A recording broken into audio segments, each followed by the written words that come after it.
Good evening. It's nice to see you again after a long while. Indeed, Dr. Igboke. Now, get into the conversation. Now, there are those who actually say that Nnanji's resignation from office in 2025 should naturally absolve him of all the allegations now being labeled against him. What is your reaction to that?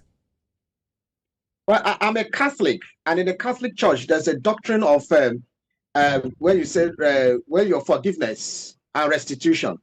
So there's a sacrament called the sacrament of confession. Reconciliation. So you come, you say your sins. Oh, I have sinned. I am sorry. Then it's not enough. That's what we call penance. Penance is to do restitution for those sins you have committed. Also in civil law and even in penal code and the criminal code, it's not enough to go rob a man or steal or commit a criminal offense and you come out and say, oh, I'm sorry. Therefore, I'm leaving office. No, if you are caught in the act, let's say in the act of fraud, maybe embezzlement and all those things, it's not enough to issue a press conference and say, I'm sorry. The law takes its course. That's why EFCC, ICPC, DSS, and other instruments of and agencies of government take their course. The person is to be prosecuted.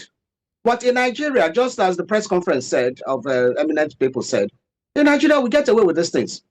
Let me take your mind back to, I think, 1999, 2000, thereabout, when the first Speaker of the House of Representatives in the Fourth Republic, Salisu Buhari, was indicted, was found to be, forged his certificates, his degree certificate. Immediately had to resign. He had to go. But fast forward to 20-something years later, we have grown so much in impunity that a 7th minister of the Federal Republic did not forge just one certificate, but forged 2 certificates that he tendered to clear himself at the House, as the Senate and House of Reps, and as well to the President. Yet he was caught in the act, but he was, engaged in vainglory. He was engaged in, in an attempt to be the bragado, and bravado. He was so much, puffing and huffing everywhere, so much to as even, to even want to contest a governorship, race in the Enugu state. No remorse whatsoever. Even though the court has not indicted him, but he has not also proved otherwise. So, Dr. Igboke, is this a case of making him the scapegoat?